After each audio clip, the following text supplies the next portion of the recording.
Capo Verde, I want to say thank you for representing your country, your people with bravery, dignity, and courage. Thank you for representing the CAF, the African continent, and every single smaller nation out there. And thank you for giving hope that it is possible if you put your mind to it. Capo Verde 2, Argentina 3. We saw Messi out of the breath. We saw every Argentinian fan get scared of Capo Verde. I like to call Capo Verde the mini Portugal, right? They would give everything there. We're going to analyze the game because there were a lot of interesting things. Some of the best goal of the tournament has been scored in this game. Darte, Cabral, Lionel Messi, Lisandro Martinez. We're gonna talk about individual performances.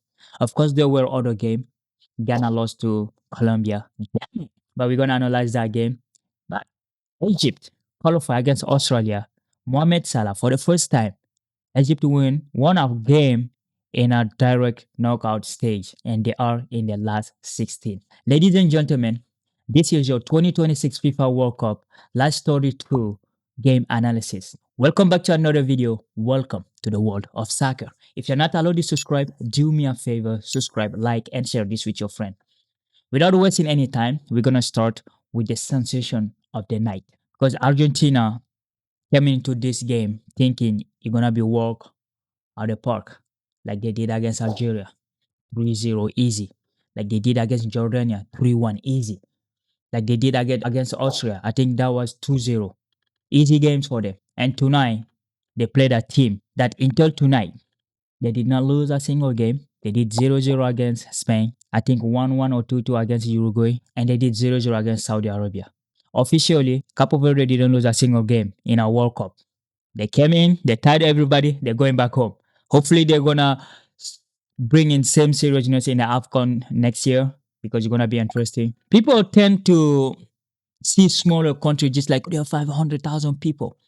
But if you watch African football, you know Cape Verde since 2010-12 they started qualifying to the AFCON.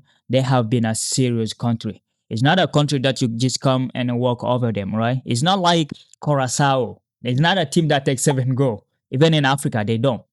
In the last AFCON, they got eliminated at the quarterfinal and a penalty kick. I think it's Algeria or Nigeria that eliminated them. If you know African football, you know how big those two countries are. And during the FIFA World Cup qualifier, they played 8 games. They won all of them. They finished with 24 points ahead of Cameroon, arguably one of the biggest, if not the biggest country in Africa alongside Egypt. In terms of trophy-wise, is Egypt. But historically, we know Samuel Eto'o, Rose Miller, they finished behind them. And it was because of Capo Verde. So during the World Cup, when they were playing, when I was watching the game, I'd be telling my friend, I said, you know what? We'll be watching AFCON here. This team, for me, they have a better squad than many of the African teams that were there. For me, I will give them more credit, more than the Ghanaian, more than the Tunisian, more than the Algerian, and even more than the Egyptian because the quality of football they play.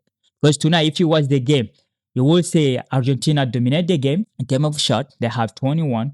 Cape Verde have 15 shot, 10 shot on target against 5, 64% of the position of the ball for Argentina. That is normal. Argentina are the world champion. It is not Sweden. It is not Paraguay. It is Argentina, the world champion. They have in their rank one of the greatest players of all time. For me, I would say it's Ronaldo. But there's a million of people who think it's Messi. That is a subject to opinion. But they have Messi. They have Lisandro Martinez, a leading goal scorer in the Serie A. If you look at their midfield, man to man, pound to pound, Argentina should have beaten Cape Verde easily to go to the next round, face Australia or Egypt. But we know they're going to face Egypt. But Cape Verde made them work for their money. They made them think twice. 1, 2, 3, 4, 5. They have to think. At some point, that ecology from Cabral, the camera went straight to Lionel Messi, just like in the World Cup and the final in the World Cup 2022 against France when Mbappe scored. The camera went to Messi. That is the type of camera angle we were seeing on TV. They were out of gas.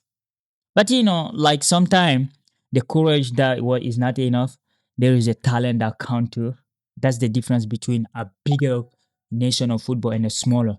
Argentina have the resource to go in. And Argentina, we saw without Messi, this country, they will struggle because like they scored 3 goals. Messi scored one and a beautiful goal from Martinez. He had an assist and a goal, but somehow Messi was the man of the match. Messi scored and the other goal was on goal. I mean, Messi would have get the assist if it was given to Romeo, but it was like Dini who put it in, all right? But those 2 goals from Cape Verde are worthy. Deroy Dorte, the number 14, that build up when he take the ball, he nugmeted the defender. Like I think it was Romeo. He nugmeted him, and then Duarte was there. He adjusted the goalie. That's a geometry right there. You look at the angle, say the X and Y. I'm looking for the Y, not the X tonight. And he just put it right where he wanted. Equalizer 1-1 because it was Lionel Messi who scored the first goal. It was a beautiful goal. I'll give you that. It was a beautiful goal against Vezina. Had a fantastic game today. But hey, you playing against the World Cup, right? World Cup champion. So the equalizer came in the second half, 29 minutes in, and the game was on. Because like this Cape Verdean team, they did not content only to defend. They were defending, and when they get the ball, they were building up. It's a great squad. They know what they're doing on the field. Then they don't kick out the ball. It's pass, tick, tack. The players are confident on the ball. I think Cape Verde, they come into this game, they knew they won't lose anything in this game. It's all bonus to them. So they came in, they played the football. They weren't scared, they weren't stressed. They came in to just play, to have fun. We saw the fan on the stadium having fun. I was having fun too watching them.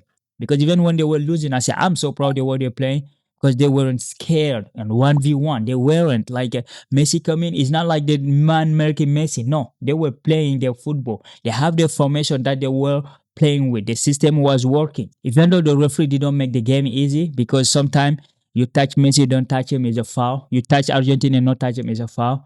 And Argentina were being doing handball in the middle there. They've been like kicking the player on the top of the edge of the box over there. They don't give those foul, but we used to it. We saw even in 2022 World Cup when Argentina won it, we saw their game, how many penalty they get and how many foul they were forgiven, how many red card they could have gotten, but they did not. Even this year, Messi is there, he have 7 goals. We all follow the rule, Messi shouldn't have 7 goals right now because he would have get a red card against Algeria. Because we saw Florent Balogun get the same red card, but Messi did it, nothing. They didn't give them. So we already know the bias of the FIFA and the referee toward Argentina. I don't know if it is on purpose or it's just because it's a bias toward the big countries, right? Because in football, when you watch football, there is a team that automatically the referee will have a bias toward them. For some reason, Real Madrid, Manchester, it happened. Like when you're in a big country and so it happened a lot of time. It was obvious, like the game wasn't fair to the smaller country. But overall, Virginia had a wonderful game because Messi wanted to cheat when he wanted to take the free kick quickly. Virginia said, nah, you're going to do better than that. Even though there is a rumor now that Inter Miami may sign him, but he's a great professional. He was great. He's good on his feet. He was dribbling Lautaro Martinez during the game. He is not scared of taking on a player. So that is good. We're going to see him next year. The 2027 AFCON is just here. A few months later, we're going to be in Dar es Salaam and Nairobi. It's Kenya and Tanzania going to organize that. We will be there, right? Hopefully, I can go watch those games. But overall, all I want to say, I'm so proud of the Cape Verdean and what they demonstrated during this World Cup because, hey, my respect and go get some rest. You deserve it. I know so many of your players are going to get some great team now. So we close that chapter and then we're going to just start with the Egyptian because that is a positive story for the AFCON. Egypt qualified against Australia in a penalty kick. I mean, in 13 minutes, I thought this game going to be easy for Egypt here because like when Ashur scored in 13 minutes, a beautiful goal, is a beautiful cross in. I think it was the different right back. What's his name again? Let me see. Shit. Yeah, Henny. It was Henny cross that come in and Ashur was there to finish it. Mohamed Salah finished with the man of the match. I don't know. There's a lot of bias in this World Cup. The superstar just getting the man of the match for no reason, right? You're Ronaldo, Messi, Mbappe. You get it. So, but overall, I think Egypt, the game would have been easy. But no, the Australian, them with the kangaroo nation, they don't give up, bro. You have to beat. If you want to beat team like that, you gotta wake up very early to be there. So, like that's what they did. They play hard, they play tough, and they managed to consider on goal. It's Mohamed Hani again. He did the assist and he conceded their own goal in the second half, 55 minutes. But Egypt dominated the game. There is the one thing I loved about this World Cup is like the African country that are representing Africa there.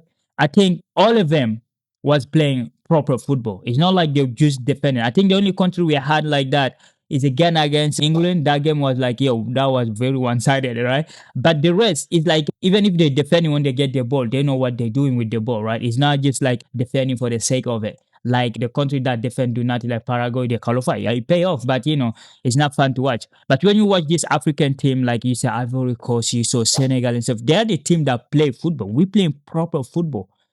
Even though we got eliminated or qualified, I love the way we play. Even Algeria, they got out, but the way they're playing is all right. It's not like you don't bully them. Like it's not like a 70 to 30% of position. That doesn't happen a lot. It did not happen a lot with African country this year.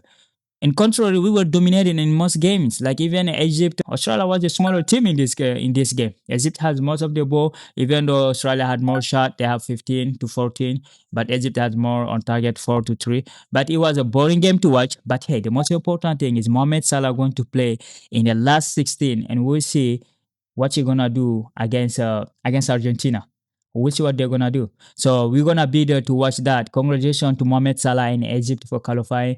This make it two country in the continent qualifying there because now we have Morocco and Egypt. Because Ghana, I was waiting for Ghana to do something against Colombia, but Colombia was too strong for Ghana. Lost to 1-0. You can see the start. Colombia dominated the position. Ghana played 90 minutes, zero shot on target. Like I say, you're not qualifying in that type of football. Colombia had 20 shots. Colombia is the team that had made more shot on against the opponent than any team. They averaging 20 shots per game. Even against Portugal, they had like 25 shots against Portugal. So it's a team that shoot a lot. They had 20 shots, 8 on target. Ghana had 8 shots, 0 on target. And the position was like almost, you look at the position is like 62 to 38. I mean, Ghana was dominated from minute first until the last. Even the last minute when you think, okay, Ghana is the one that is chasing the score, they need to equalize. They were dominated. Colombia was there chasing them everywhere. In the 90 plus 7 minutes, Colombia was running like nothing. I mean, their goal was good. John Arias has is a beautiful goal, beautiful cross coming in. And like the goalie, it took him like, he sent the goalie the other side. But it was a great cross from a minute. But it's beautiful. James Rodriguez didn't even play in this game, all right? And Luis Diaz missed some chances there. It was crazy. I mean, it was all about Colombia. The stadium was full of Colombian. It was like Colombia was playing at home. Like their fun are like really enjoyable to watch. And they have some great player that we like to watch, like James Rodriguez, Luis Diaz. But overall, I think that they deserve the qualifier. The Maribu and the Juju guy didn't do anything. He was busy there talking about Argentina, Cape Verde, he forget Ghana. Now Ghana and Cape Verde are both out. So he lied in his last game.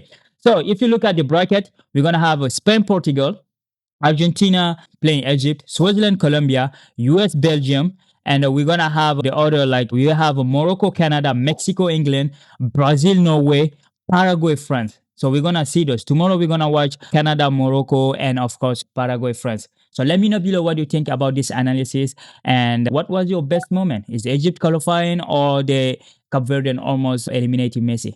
Comment below. You guys stay safe, stay connected, and we'll be there tomorrow for the 4th of July. You guys stay safe. Peace.